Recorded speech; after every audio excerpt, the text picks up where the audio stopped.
Una llamada que todos recibimos alguna vez en la vida y que le da sentido a lo que somos.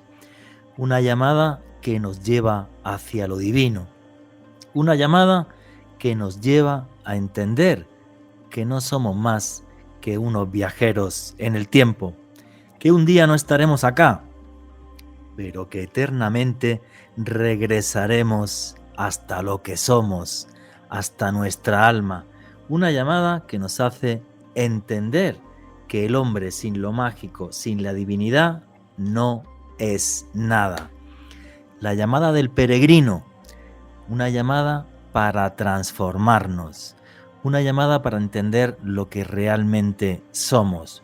No hay cultura ni país en el mundo en la que no haya peregrinaciones.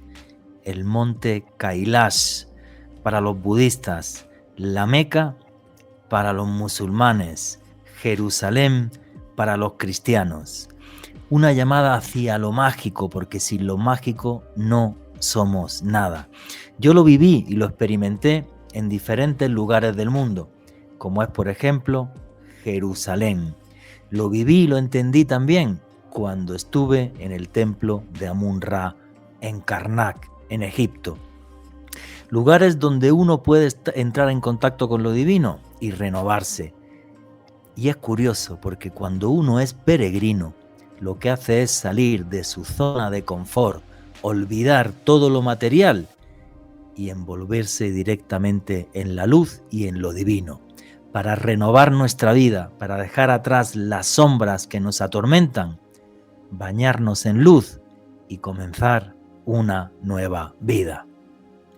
Y este podcast y este programa lo hago porque este año he decidido volver a ser peregrino, ir al Camino de Santiago, caminar por un mundo de leyenda donde lo celta y lo cristiano se dan la mano, en entornos y lugares mágicos, que espero que me hagan volver a nacer, llegar hasta Finisterre, el antiguo fin del mundo, para comenzar una nueva vida.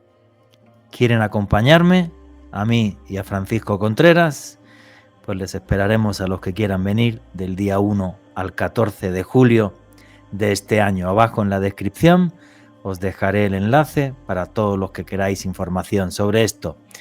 Pero hoy quiero que me acompañen con el mejor avión que existe, la imaginación, para empezar ese camino, descubrir toda esa magia y misterio para renovar nuestra vida. Saludos, familia del misterio.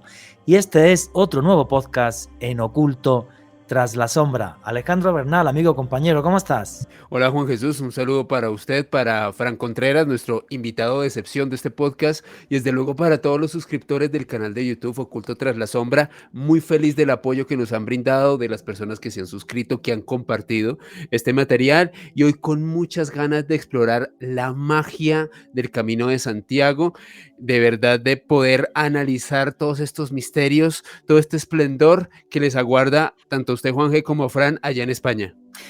Pues sí, amigo, yo la verdad que con mucha ilusión y con muchas ganas. Tengo que decir que el viaje está ya prácticamente completo, quedan muy poquitas plazas. Sorprendido por cómo ha recibido esto la gente, lo anunciamos en Caracol Radio. Y aquí en Oculto Tras la Sombra, pues lo que queremos es que Fran Contreras, que es el escritor, bueno, lo primero mi hermano, luego aparte escritor y el autor de la guía mágica del Camino de Santiago, nos ilustre sobre qué es el Camino de Santiago y por qué es uno de los lugares más mágicos del mundo, repleto de magia, misterio y leyenda. Hoy es un programa para hablar de templarios, de catedrales, para hablar de lugares mágicos, para hablar de la antigua magia celta y para que entendamos por qué es uno de los caminos de peregrinación más importantes del mundo. Francisco Contreras, que está al pie del Camino de Santiago, está en un albergue, así que si escucháis ruidos de fondo es la gente que está por ahí, los otros peregrinos. Fran, amigo, este podcast no podía ser de otra forma. Tú ahí al pie del camino, cuéntale a la gente exactamente en dónde estás, descríbeselo. Mira, la fotografía con palabras sería, hola Juanje, hola Alejandro, hola a todos. La fotografía con palabras es que estoy en Galicia, en una comarca que se llama la Ribera Sacra, en una villa marcada por la Orden del Temple y de San Juan de Jerusalén. Aquí se erige un templo que es la iglesia de San Juan o de San Nicolás, por los dos nombres se la conoce, que tiene el rosetón más grande que hay en Galicia, de 5 metros de ancho. El rosetón es ese círculo rodeado de vidrieras que hay en las portadas de los templos. A orillas del río Miño, que es el río más largo de Galicia, llueve, rodeado de colores verdes, castaños, de carballos, de robles, de encinas, y en uno de mis albergues favoritos, que todos los que vengan con nosotros en julio al Camino de Santiago conocerán, que es el albergue Casa Cruz de mi buen amigo Javi. Bueno, pues disfrutando de un momento único, haciendo radio al pie del camino. Fijaros, decías, Juanja, al principio que es ser peregrino, ¿no? Y a los sitios que has peregrinado. Y nosotros que hemos tenido el privilegio de viajar a lugares marcados por lo mágico sagrado, como Egipto, como Isla de Pascua, sí, como Jerusalén, como Pekín, Picchu, China, Machu Picchu, a tantos sitios, a Jordania. Bueno, mira, el Camino de Santiago, además de ser la ruta histórica, cultural, artística, religiosa y espiritual más importante de las existentes, no en Europa, sino en todo el mundo, es una experiencia, porque el camino no se hace, se vive, se siente. Ponerle palabras a una experiencia es difícil, porque cada uno va a vivir su propio camino. Yo te diría que el camino, lo más mágico que tiene es que te reconecta con lo que somos y que se nos ha olvidado en pleno siglo XXI. El ser humano ha caminado desde que tiene uso de conciencia, desde época neolítica, cuando éramos nómadas, estamos hechos para caminar, y hemos caminado en busca de alimento, de cobijo, de conocimiento, de pareja, y hemos caminado movido por los lugares donde estaban nuestros dioses para buscarlos y adorarlos. Hemos caminado movidos y guiados por las estrellas, por el sol, por la luna. Hemos caminado desde tiempos remotos, y el Camino de Santiago te brinda la oportunidad de reconectar con esa parte mágica, ancestral, espiritual, llámala ahora religiosa, que todos tenemos, y que por las formas de vida que tenemos en pleno siglo XXI, donde nos movemos tan deprisa y donde han cambiado los valores de tanto tienes por tanto vales, pues el Camino de Santiago te brinda día a día, paso a paso, la oportunidad de reconectar con todo eso, contigo, con tu entorno, alejado del asfalto, del vidrio, y con los demás, que es muy importante. Aquí nadie compite, aquí son todos peregrinos, da igual desde dónde vengas, qué idioma hables, a qué te dediques o cuánta plata lleves encima. Aquí el objetivo es levantarte al amanecer, hacer el viaje del Ra en Egipto, del sol hasta el atardecer, y cada día es una aventura. Y eso es algo que es muy difícil de explicar con palabras, que solamente se puede sentir, vivir, y que cada uno lo vivirá, bueno, a su forma, a su manera, pero todos tendremos el mismo denominador común. Y una cosa muy importante, Fran, de esto, y cuando hablaba me emocionaba y recordaba pues toda la época de reportero y buscando pues lo mágico, lo sagrado, lo que nos hace únicos a los seres humanos, que es que cuando he hecho este tipo de peregrinaciones y de cosas, recordar que la vida no es más que un viaje. La vida es un viaje que tiene principio y que tiene fin, ¿vale? Y que nos recuerda que el valor está en lo efímero, en lo que se vive día a día, ¿vale? Lo eterno lo vamos a ver en el camino, que son esas catedrales y esas piedras que nos dan un mensaje eterno, ¿no? Y esos lugares celtas cargados de magia y misterio, ¿ale? Pues yo voy en el viaje pues como experto en misterio, creo que de misterio sé algo, pero el que es un gran experto... Aquí nadie es maestro de nada, hombre. Pero que el que es un gran experto eres tú, ¿vale? Que has hecho ese libro fabuloso. Mira, en el camino, lo hemos contado muchas veces, no sé si os lo habré dicho, en el camino vamos a seguir dos tipos de señales. Unas señales tienen color amarillo y forma de flecha, y esas señales te llevan por la historia, por el arte, por la arquitectura, por las leyendas, por la gastronomía, por la naturaleza. Pero luego hay otras señales que ni tienen forma de flecha ni son de color amarillo, que son momentos, que son experiencias, que son mensajes para el alma y al corazón. En el camino vuelves a recordar que esto es efímero y que tu mochila tiene que ir llena de experiencias, de momentos, de sensaciones y menos de cosas. y así vas más ligero por la vida, ¿no? Aprendes a caminar de otra forma. Pero no hay maestros, ¿eh?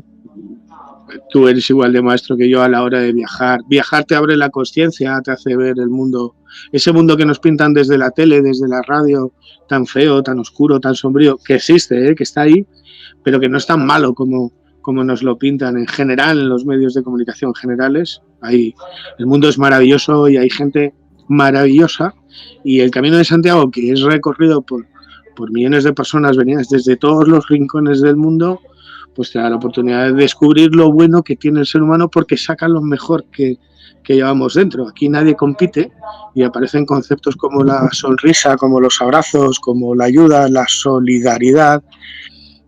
Son muchos conceptos paso a paso que uno va descubriendo día a día cuando camina, y eso es lo que vamos a descubrir juntos. Aunque lleve muchos caminos o llevemos los dos muchos viajes, Juanje, el camino que hagamos juntos será único, intransferible, y será distinto a todo. Y siempre digo que el mejor camino es el que está por hacer directamente, y es ese que emprendemos en julio. No, lo tengo súper claro y tengo muchas ganas, ¿no? de estar ahí del 1 al 14 de julio.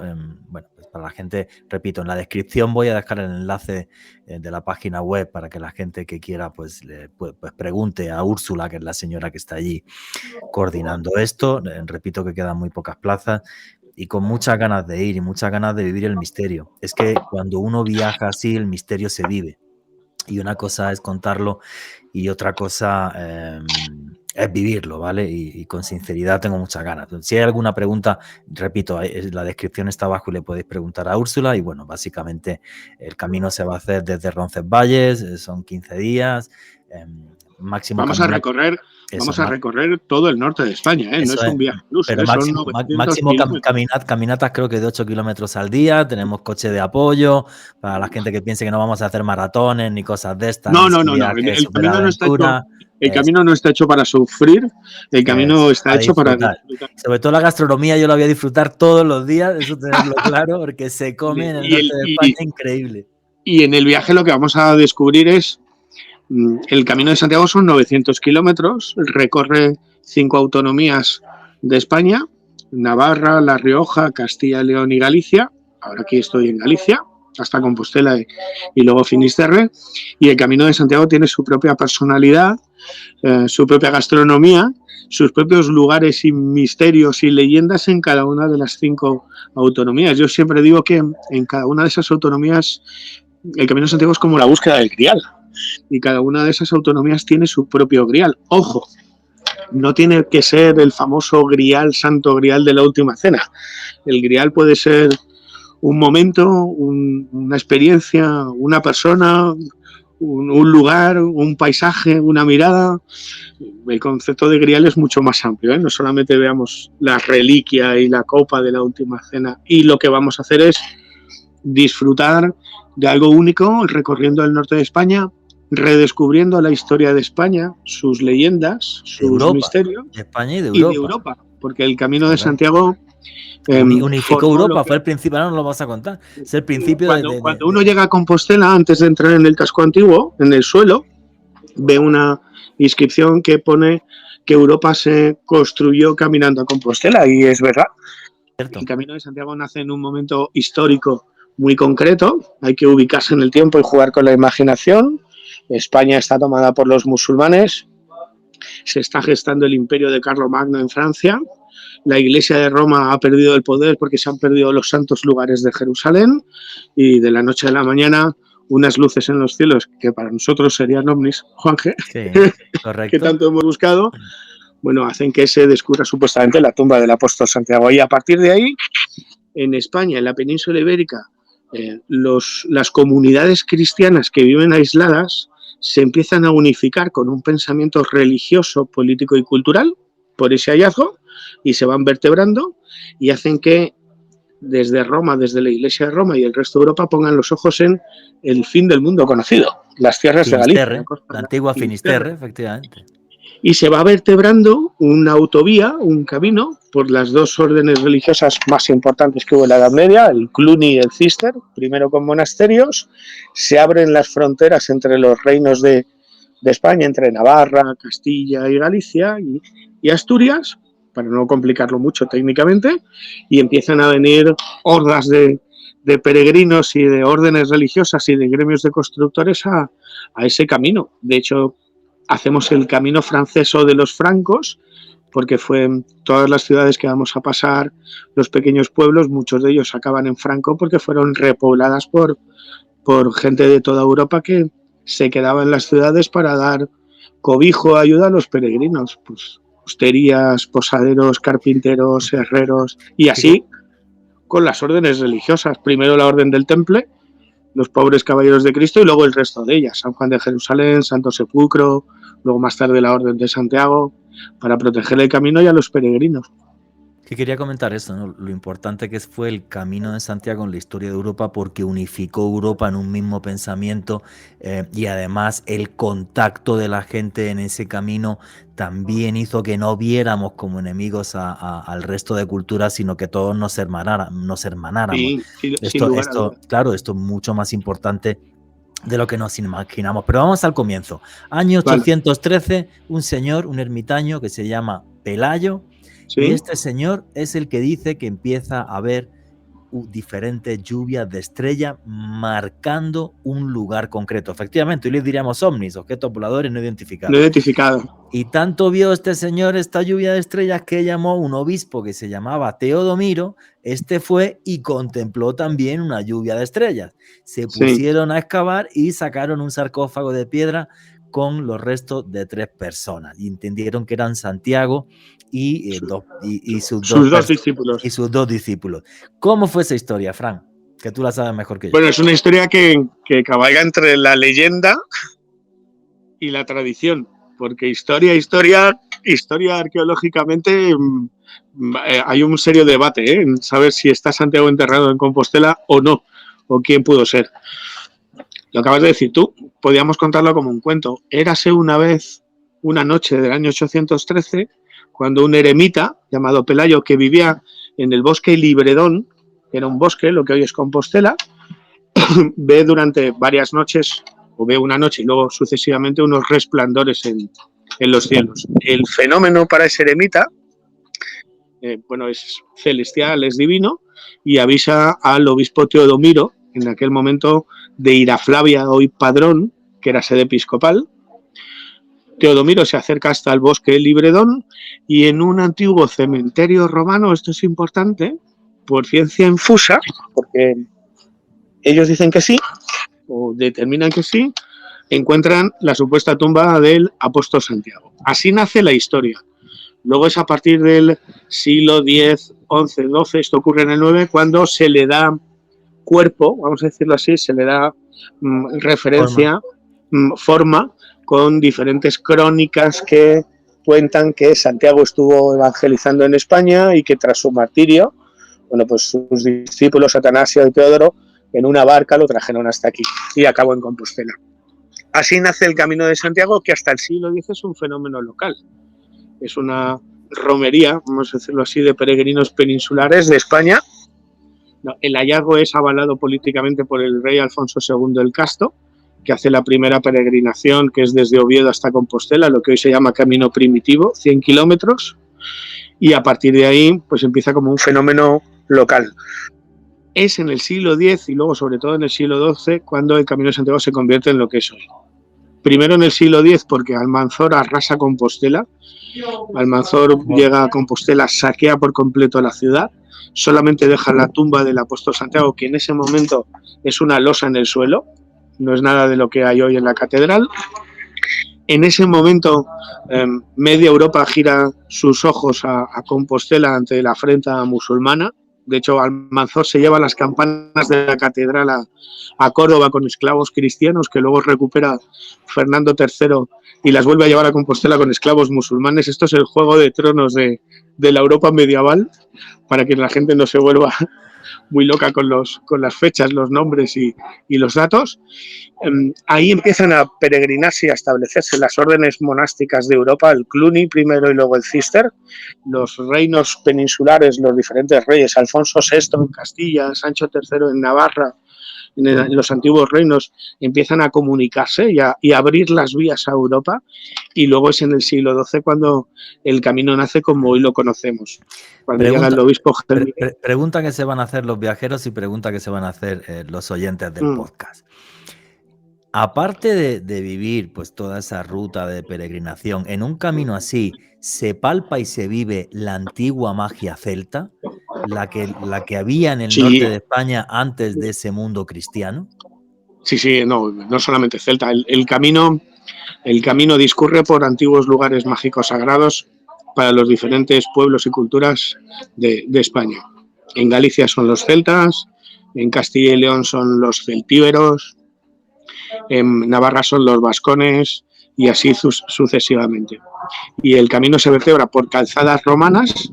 Vamos a caminar por la historia, nunca mejor dicho, por las calzadas romanas que los romanos utilizaban, y vamos a visitar templos hoy cristianos, pero donde queda la huella de esos cultos, celtas, íberos, celtíberos y vascones. Por ejemplo, aquí en Galicia, hoy estoy en Sarriá. Mañana la etapa que harán todos los peregrinos que hay aquí es hasta Palas del Rey. Son 24 kilómetros. Pues a 10 kilómetros pasan por una pequeña aldea, y muchos lo desconocen, nosotros lo veremos, que se llama Castromayor. ¿Y qué es Castromayor? Pues pasas al lado, aunque no lo veas, de un castro, de un poblado de la cultura castreña perteneciente a la Edad de Bronce. Estamos viajando al siglo VIII a.C. y ahí recuperamos los antiguos asentamientos y lugares mágicos sagrados. Eso aquí, pasado mañana, que la etapa sería... mañana también, que van a Palas del Rey, en esa etapa se podrían desviar a una iglesia que está a 1,5 kilómetros, que nosotros visitaremos, se llama Vilar de Donas, donde el altar mayor es un altar celta, que luego fue un altar romano, un ara romana. Un altar celta, directamente. Y encima de ese altar se construyó una iglesia que además fue encomienda de la Orden de Santiago. Hay sepulcros de los caballeros de Santiago. Y casi todos los peregrinos pasan de largo, porque muchos van corriendo o no se percatan, y nosotros vamos a enseñar ese tipo de cosas. Y cuando vayamos a Melide, y salgamos de Melide después de comer un buen pulpo y tomar albariño, qué rico, y vino tinto, pasamos por la iglesia de Santa María, que fue encomienda templaria, y el ara, el altar de piedra, también es celta. Y aparecen pinturas en espirales y antropomorfas. Y cuando lleguemos a Finisterre veremos lo que se llaman las piedras santas. Bueno, vamos al lugar donde estaba el Ara Solis romano, el templo del sol. Y ahí encontramos las piedras santas, que son unas grandes rocas enormes, que cuando hay mucho viento suenan, parecen el latido de un corazón, hacen bum, bum, bum, bum, bum, bum. Y ahí desde tiempos remotos iban las gentes de Fisterre y Finisterre a pedir a los dioses para sanar de enfermedades, y eso es Finisterre, junto con el Ara Solis. Entonces, vamos a ver, no muchos, muchísimos lugares, Juanje, a lo largo de los 900 kilómetros, que sobre antiguos lugares sagrados se construyó una ermita, una iglesia, una catedral, pero nuestro trabajo va a ser enseñar la huella de esos antiguos pueblos que sacralizaron la magia, la energía del lugar a lo largo del tiempo. La iglesia hizo en el Camino de Santiago algo muy particular. Que me perdonen los oyentes, si alguno es muy católico, apostólico, romano, pero dijeron, yo me quedo aquí y ya se olvidarán del resto. Pero bueno, ya nos ocupamos nosotros de que no se olvide y de sentir esa magia y esa energía. Porque toda esa magia, esa espiritualidad de los pueblos, tío. Yo la he vivido en Machu Picchu y la he vivido en el templo de Karnak y la he vivido en Jerusalén y me parece maravilloso. Hay una cosa que es fundamental en un viaje así, cuando uno se enfrenta a las catedrales, a los templos y a las iglesias, y es entender qué es la palabra iniciado. Iniciado es el que es capaz de leer los símbolos que hay en las piedras, que se dejaban precisamente para que los peregrinos y para que la gente que estaba interesado en lo que era la espiritualidad entendiera esos lugares como máquinas de espiritualidad. ¿Qué símbolos vamos a ver o qué símbolos son los que a ti más te sorprenden de ese Camino de Santiago? Un día me hablabas de Unate, por ejemplo, que es una ermita templaria. Lo que vamos a intentar es que todo el mundo aprenda como aprendimos nosotros, porque eso es uno de los valores del camino. No somos maestro de nada, sino aprendí de todo, y yo, junto contigo, lo que vamos a hacer nosotros es enseñar el camino que a nosotros nos han enseñado. Más iniciático que eso no hay nada, para que lo vean con otros ojos. Bueno, que más allá de una fría piedra hay algo más. Vamos a pasar por iglesias medievales, por catedrales, y lo que vamos a ver es que hay mucho más que una piedra sobre otra piedra, o un arco o una portada. Que hay símbolos como las marcas de cantero que tienen un significado que en algunos casos conocemos, pero que en otros no conocemos. Por ejemplo, en muchos tímpanos, que es la parte que hay en la parte superior de las portadas en las iglesias, ermitas y catedrales, va a aparecer reflejado, por ejemplo, la Epifanía, la adoración de los Reyes Magos. Bueno, pues mucha gente no sabe que es un mensaje que marca el templo como dedicado a la Epifanía del Señor, al nacimiento y la adoración de los Reyes Magos, pero que tiene un mensaje secreto, que nos retrotrae a Egipto, porque los Reyes Magos solamente aparecen en el Evangelio de San Mateo, el resto de la información de los Reyes Magos está en los Evangelios apócrifos, y porque la primera adoración de los Reyes Magos está en el templo de Zu.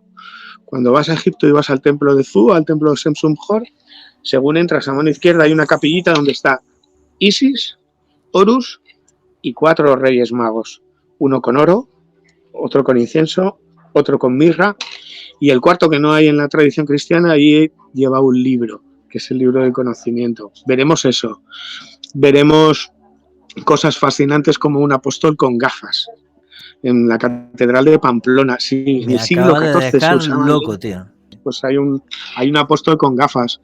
Vamos a ver signos secretos como el Nunate, que marcan el lugar, o estructuras que son mapas. Nunate, la cúpula, es un mapa estelar. Si ponemos un mapa de la península, sus nervios, los nervios de la cúpula, son como un mapa que te marca encomiendas templarias, ¿no? Vamos a ver imágenes religiosas que van más allá del culto y la devoción. Vamos a ver imágenes como el Cristo de la Pata de Oca, que son símbolos de reconocimiento entre gremios de constructores, por ejemplo, en Puente de la Reina, Gares. El Cristo de la Pata de Oca es un Cristo renano, se le llama así porque procede de un estilo de Alemania, que es Renania, una comarca que hay allí, pero maneja la patita de la oca. Pero claro, no deja de ser un Cristo, a no ser que sepas que la oca era un animal sagrado para diferentes culturas como la egipcia, era mensajera hacia los dioses, como la cultura griega o la romana en Europa, comunicadora con el más allá, que era un símbolo llevado en los escudos y marca de cantero de los templarios, porque era el único que manejaba 3 elementos, el aire, el agua, la tierra. Vamos a intentar descubrir, porque descubriremos cosas nuevas, que esto es lo más maravilloso, Juanje. Tú conoces unas, yo conozco otras, juntos pondremos en valor nuestro conocimiento, pero además, a pie de camino, te aseguro que descubriremos nuevas cosas que nos dejará y que será la lección para todos. Porque en 900 kilómetros hay tantas cosas. Pasaremos por Ponferrada, descubriremos las maravillas de ese castillo, el mayor castillo templario que hay en Europa, y esa Tau. Iremos a la Catedral de la Luz, a las vidrieras de León, allí donde dice la tradición que Nicolás Flamel encontró el secreto de la piedra filosofal. Y en esas vidrieras aparece otro símbolo pagano, Simón el Mago, ahí grabado. Vamos a ver muchos sitios y ese es el camino. Miles de sitios a cada paso. Qué importante eso que has dicho, Nicolás Flamel, el hombre que dijo que había encontrado la piedra filosofal. Y la descubrió en el camino, el León. Y que su testamento, además, en la lápida deja claro, y en textos, que ese secreto sí realmente que lo tuvo y que lo compartió con su sobrino, historias, sí, y toda la historia.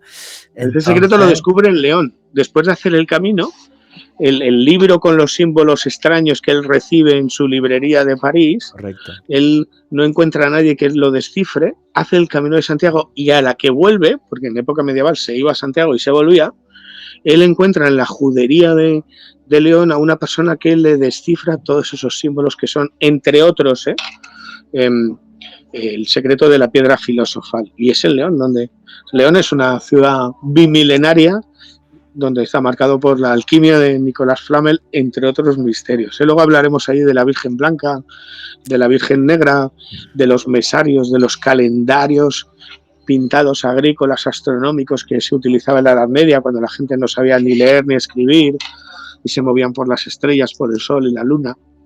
Y qué bonito retornar de repente a eso, viajar y retornar a lo que somos, mirar el sol, la luna y las estrellas, que es que somos monos desnudos que nos vestimos, pero seguimos siendo un mono desnudo que es un viajero en el tiempo. Antes de preguntarte por los templarios, que la han mencionado varias veces, quiero preguntarle a Alejandro Bernal, si yo te digo a ti Camino de Santiago como colombiano y mucha gente que nunca ha estado ahí en Europa, ¿qué es lo primero que te viene a la cabeza o cómo te lo imaginarías? Pues Juanje, yo lo veo como un recorrido extenso, lleno de templos, en donde se puede apreciar el arte, la gastronomía, la cultura, pero a mí lo que me llama más la atención de todo lo que ha comentado Fran y que también Juanje nos ha hecho algún preámbulo, es ese contenido espiritual, como cada peregrino que realiza este trayecto tiene una especie de iniciación espiritual, algo muy interior, algo muy autónomo que se interpreta de manera muy individual, más allá de la información que le van a dar los guías, que en este caso es Juanje y Fran. La pregunta que quiero aprovechar para hacerle a Fran, a nivel espiritual, Fran, tú que lo has hecho muchísimas veces este camino, ¿qué tipo de hallazgos, qué tipo de descubrimientos a nivel espiritual te ha suscitado el Camino de Santiago? Aquí te encuentras a ti mismo y cada vez que vuelves sigues encontrándote a ti mismo. Sigues descubriendo cosas de ti que no conocías. Bueno, lo de encontrarse es un viaje que lleva toda la vida. No, yo siempre digo que uno es mejor saber lo que no quieres, entonces eso lo tienes claro. Pero cada vez que vienes al camino descubres cosas de ti que desconocías y que no reparabas. Estamos hablando de lugares, ¿no? Vamos a ver lugares mágicos con energías especiales, vibraciones. Por encima de lugares, ¿cuál ha sido para ti el momento más mágico que recuerdas? Si yo te digo, ¿cuál es el momento más mágico que tú recuerdas al recordar el camino? A recorrer Mi primer camino, Juanje, cuando estábamos en Milenio 3 los dos en la cadena SER, cuando hice mi primer camino, la noche que pasé en Eunate. Esa noche ha habido muchos, en 18 años, 12 caminos de largo recorrido, 900 kilómetros, más otros 8 de 150 kilómetros, 20 caminos de Santiago en 18 años. Ha habido muchísimos momentos y seleccionar uno sería una injusticia, porque todos han tenido su magia, con lo bueno y con lo malo, ¿eh? No todos positivos, lo malo te enseña también y mucho. Y los que me quedarán, Dios mediante y si el universo quiere. Pero si ahí me tengo que seleccionar uno, fue el que viví en mi primer Camino de Santiago en octubre del 2004, cuando estábamos de reporteros en el desaparecido programa Milenio 3, en la cadena SER, y surgió la idea de hacer el diario de un peregrino, el diario de un reportero, y contar semana a semana la vivencia, esto que estamos hablando, ¿no? Lo que pasa es que éramos más terremoto, más 4x4 de misterios, ¿no? Buscando ovnis, buscando fantasmas, más que buscando... Y se nos olvidaba espiritualidad mejor, o energía. Eso es, sí, éramos otro muy... tipo. Sí, es que hemos evolucionado, macho, ya tenemos cierta claro. edad. Pero es cierto, antes éramos Mulder y Scully, una versión de Mulder y Scully buscando expedientes X. Buscando el documento. Buscando el documento y buscando el testimonio. Y yo creo que. Y ahora buscamos la emoción de la experiencia, la sabiduría del momento. Mira, eso que has dicho es clave, ¿vale? Y me encanta que este podcast sea una charla entre amigos, ¿no? Yo me recuerdo, pues eso, yo me leía todo antes de ir a Egipto, claro. o antes de ir a Perú, ¿vale? Me leía todo y tal. Y al final llega un momento que eso me pasó a mí, fíjate, me pasó en un par de lugares, creo muy clave, ¿no? Me pasó en Machu Picchu, me pasó en Jerusalén, o me pasó también en el templo de Karnak. De repente decir, oye, macho, tiro los libros. ¿Para qué tantos datos? ¿no? Eso es. Y documentos. Tiro los libros, aprendo a leer las piedras, ¿vale? Pero, y a leer los momentos y a sentir los lugares. Oye, macho, pero vive esto. Yo recuerdo, fíjate, la primera vez que fui a Machu Picchu, esto es súper curioso, el día de antes me escribe Lorenzo Fernández y me dice, oye, Fernando ha muerto, tío. Fernando ha muerto, Fernando Jiménez del Oso. Y yo recuerdo que el libro que tengo de Perú me lo firmó Fernando y me dijo, a ver cuándo vamos juntos a estos lugares. Cuando yo estuve en Machu Picchu, fue una lección que nunca olvidaré, porque llego a Machu Picchu, vamos con la cámara y empieza a llover, macho, la del rey, joder, ni te cuento. No pude grabar nada. Y yo cogí y hice un quintu de hojas de, no puedo decir la palabra porque si no me desmonetizan el vídeo, cogí un quintu, lo soplé y le hablé a Fernando y lo dejé encima de un altar que hay en Machu Picchu.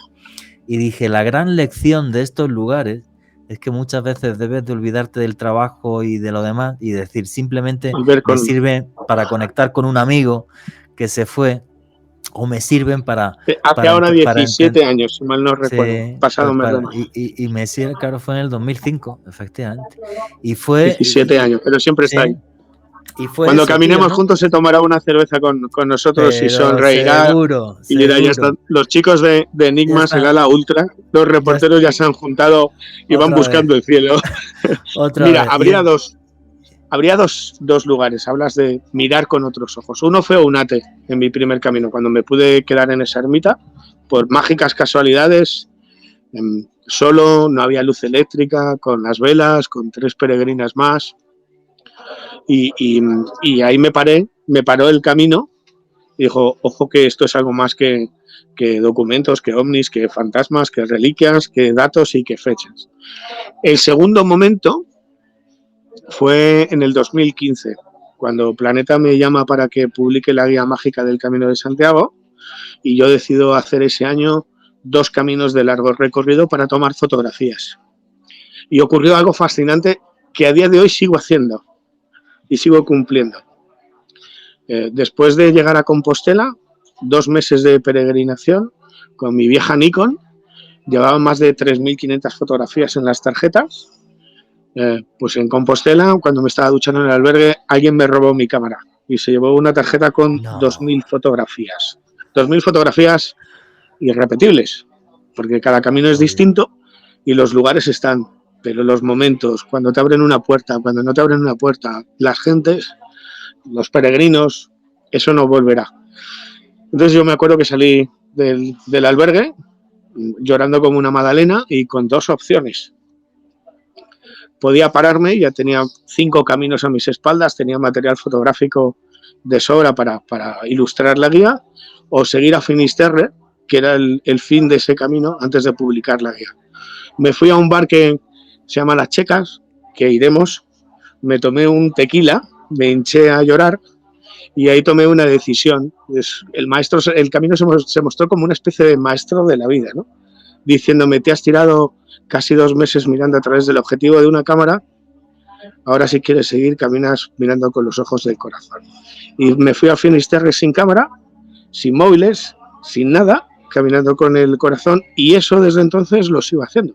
En las redes sociales hago los diarios de un reportero, en Facebook, en Twitter y en Instagram. Hago entrevistas, enseño tramos, paisajes, lugares, personas, expertos, pero cuando llego a Compostela se acabó el diario del reportero, empieza el camino del corazón y voy hasta el fin del mundo sin cuadernos, sin cámaras, sin móviles y sin nada para vibrar de otra forma. Qué bonito eso que has dicho, tío. Acordarnos de lo que somos y tal. Claro, siempre.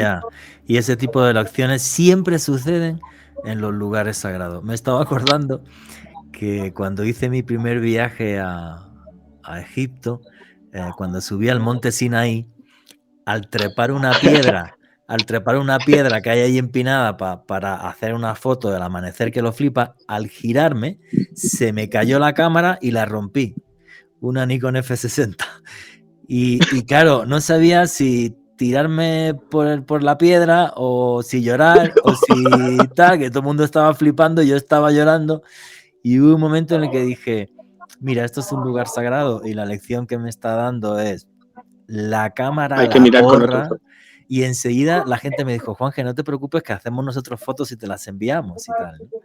Siempre pasa eso. Y dije, lo que sucede en este tipo de lugares sagrados, que es único, es que te dan lecciones siempre. Y yo no creo en la casualidad, yo creo en la causalidad, ¿no? Y se me rompió aquella cámara precisamente para decirme, Juanje, pero si ya con todo lo que has leído de Egipto y con todo lo que tal, disfruta del momento, disfruta del monte Sinaí, porque aquí un señor que se llama Moisés estuvo en contacto con Dios, y haz tú lo mismo, y olvídate del trabajo y olvídate de todo. Y son las lecciones que no sé por qué siempre suceden en esos lugares, tío, siempre. Y esas son las lecciones, Alejandro, por las que preguntas. Tú fíjate que vamos a ver un montón de sitios, de lugares, de signos, de símbolos, de leyendas, de misterios. Pero fíjate, van a ser 15 días, 900 kilómetros, y los 12 que vayamos a ese viaje van a recordar más la experiencia personal, la familia que se va a crear en 15 días, sí. 24 horas conviviendo, unos con otros, espalda con espalda, las sonrisas, los llantos, los abrazos, la superación personal de cuando no puedes más y quiero seguir y voy a seguir y lo he conseguido, que cualquier otra cosa. Y eso es imborrable. Eso es parte de la magia, es uno de los pilares de la magia del Camino de Santiago. Mucho más incluso que ver un símbolo o que ver un capitel o que ver una columna.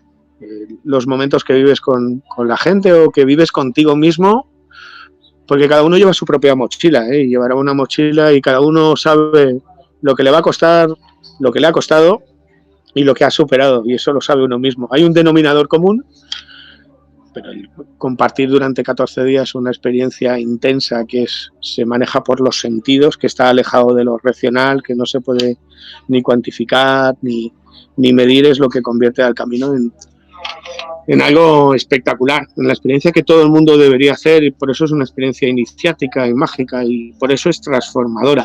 Todo el mundo dice que no he viajado al camino, he hecho el camino, y camine quien camine, todo el mundo te dirá que, y como camine, camine 3 días, camine 2 meses, camine con una maleta o con una mochila, te dirá, soy peregrino. Alejandro Bernal. Juanje, hay algo muy interesante aquí documentándome sobre el camino, y es que durante el siglo XIX y las primeras décadas del siglo XX, prácticamente las rutas antiguas al camino de Compostela estuvieron en desuso, y eso hizo que evolucionara de dos formas. Exacto. Unas áreas que fueron asfaltadas y otra que se mantuvo inalterada, y que digamos mantiene esa magia original. La pregunta que le quiero hacer a Fran es, evidentemente, las personas que viven ahí alrededor del camino han respetado ese legado histórico, han respetado esa magia. ¿Cuál es la actitud de ellos a la hora de recibir a los peregrinos? ¿Cómo reciben las personas de la zona a todas las personas que realizan este camino? No hay persona más respetada en los 900 kilómetros del Camino de Santiago que un peregrino. Da igual que llegues lleno de sudor, de barro, con unas pintas como si fueras un sin techo, ¿sabes? Da igual, tú estás peregrinando y eso inflige un carácter y un respeto en todas las ciudades y pueblos que pasas que no se puede explicar, lo tienes que vivir. ¿Se ha respetado? Sí. El Camino de Santiago en el siglo XVIII y XIX tiene, yo lo llamo sus tiempos de oscuridad, de sombras, por diferentes factores. Uno, por ejemplo, es el luteranismo, otro, por ejemplo, es la Ilustración, son las épocas en las que Europa manda más la razón que la fe y el camino queda como olvidado. Las guerras a partir del siglo XVI entre los reinos de Europa, Francia, Inglaterra y Francia, también hacen que disminuya el número de peregrinos. De hecho, en esa época es cuando nace la credencial del peregrino que todos vamos a llevar y sellar.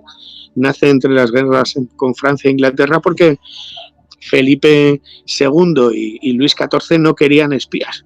Entonces había muchos espías que se camuflaban como peregrinos, necesitaban un salvoconducto para atravesar los reinos y no ser capturados como espías. Y luego en el siglo XX hay la terrible guerra, ¿no? La Primera Guerra Mundial, la Segunda Guerra Mundial y lo que no debería pasar en España, la guerra civil, hacen que se pierdan parte de los caminos. Es en los años 80 cuando nace el camino que hoy conocemos, el Camino de Santiago del siglo XXI, y nace por 2 personas, una gallega y otra navarra. En Galicia, Elías Baliñas, sacerdote de Ocebreiro, y en Navarra, el profesor Andrés Muñoz, que ellos pertenecen a una asociación de historiadores y quieren recuperar los recorridos históricos y tradicionales por los que iban los peregrinos. O sea que hubo que hacer toda una labor de investigación para recuperar lo que era el Y la camino, primera, tío. y antes que Elías Baliñas y Andrés Muñoz, la primera persona que lo hace es alguien que para nosotros es totémico. En los años 70 en España estamos saliendo de una dictadura. Franco ha hecho todo lo que ha querido y nos ha maltratado a todos los niveles. Se acaba la dictadura y hay un escritor que descubre que tenemos una ruta mágica. Se llama Juan García Tienza. Sí. Y Juan García Tienza, en sus libros, que son un boom en la España de los años 70 y 80, empieza a dar a conocer que aquí existía el Camino de Santiago. Aquí poca gente, salvo los paisanos de los pueblos por donde pasa el camino, se acordaba de ello. Y ahora que lo pueden hacer, 2 millones de personas al año, una cosa así. Una barbaridad. En un año santo como este, porque hay que recordar que vamos a peregrinar en año santo. Es Jacobeo 21-22 y un año muy especial, porque fijaros, estamos hablando del siglo XVIII, es decir, siglo XIX y del siglo XX, con las guerras entre reinos, con la Primera y la Segunda Guerra Mundial, con la peste que hizo estragos. Jamás se había cortado el Camino de Santiago, jamás, solamente se ha cortado una vez, y ha sido hace 2 años con el maldito bicho y la pandemia, que se paralizaron los caminos, se cerraron los albergues, se devolvieron a todos los peregrinos a sus casas. Jamás había ocurrido eso y ahora está todo el mundo volviendo a caminar pura con una renovación y con una fuerza, con una alegría, con una energía que no es muy difícil de explicar, de verdad. Cuando vengáis aquí, lo comprenderéis, porque hay cosas a las que no se pueden poner. Ahí estaremos y grabaremos otro podcast al pie del camino. Oye, para cerrar, que quedan pocos minutos ya. Vale. ¿Por qué los templarios en el Camino de Santiago y qué importancia tienen los templarios para el Camino de Santiago? La primera orden de caballería religiosa militar fueron los llamados originariamente pobres caballeros de Cristo, la Orden del Temple. Hasta que nace la Orden del Temple en el siglo XIII, el que era monje y el que era guerrero. Y San Bernardo de Claraval, que es el que da oficialidad a la Orden del Temple, es el que crea el concepto de monje guerrero. Si matas al infiel, vas al cielo. Y nace con un propósito: cuidar a los lugares de peregrinación. Y ellos se instalan, entre otras rutas de peregrinación, no solamente a Roma o a Jerusalén, en el Camino de Santiago para proteger a los peregrinos. Eso sería lo oficial. Luego está lo extraoficial. Claro, porque ahí está Ponferrada, que es el castillo templario más grande de Europa. Estaría Ponferrada, estaría la iglesia de Santa Marta de Villasirga, que conoceremos, con la única tumba de un templario que hay en España. Estaría San Cid, Finisterre, Puente la Reina, habría más sitios. Entonces, la oficialidad, primero, que es la primera orden de caballería religiosa militar, como la entendemos. Después de ellos nacieron el resto. Hasta ese momento, como te decía, el que era monje y el que era guerrero.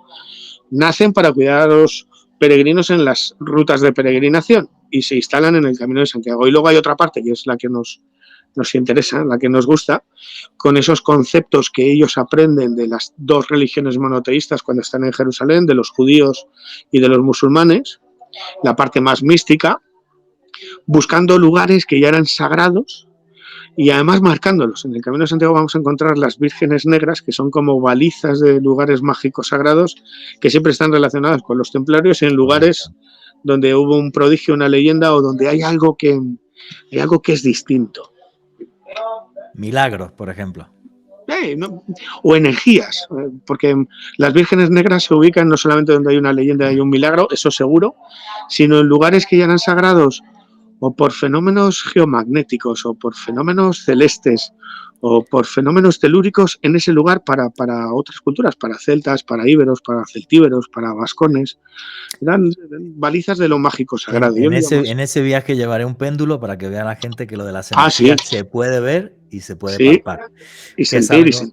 Que es algo que me parece maravilloso. Bueno, señores, vamos a ir ya cerrando este podcast.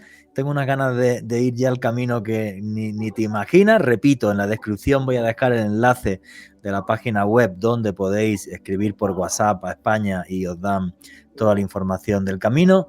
Y vamos a ir cerrando. Alejandro Bernal, tus conclusiones y tu cierre, amigo. Juanje, con muchas ganas de acompañarlos al camino, un recorrido lleno de magia, de arte, de símbolos, de cultura, de buena gastronomía, pero sobre todo me quedo con algo que dijo Fran, de un descubrimiento interno espiritual. Cada persona que va a realizar el camino va a tener un propio descubrimiento en el interior de su alma. Me parece fascinante esto y sobre todo ser guiados por dos auténticos maestros como Juanje, como Fran. Y a mí me pueden seguir en Facebook, Twitter e Instagram en @alebernalpress con doble S. Fran, tu cierre, tus conclusiones, amigo. Que en el camino uno siempre toma conciencia y conciencia de cosas de las que no reparaba, que en el camino uno descubre y redescubre, educa y reeduca, y que nos faltan 2 meses para vivir una experiencia que no olvidaremos, porque a mí me hace más ilusión que a ti, créetelo, que nos volvamos a juntar después de tantos años sin estar juntos, Dios santo. que caminemos juntos y que vivamos algo muy especial. Amigo, quiero deciros a todos que vengáis o no vengáis al viaje, no olvidaros de viajar, sea donde sea.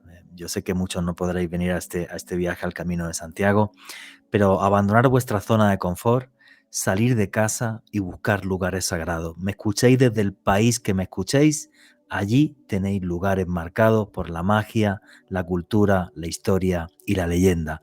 Lugares que nos acercan a lo que somos, viajeros del tiempo. Estamos aquí por un periodo efímero. Llenémonos de luz y dejemos las sombras atrás, que a todos muchas veces nos atormentan. Un viaje para encontrarnos a nosotros mismos y ser lo que queremos ser. Y nunca olviden que vivimos en un mundo mágico porque está repleto de misterio.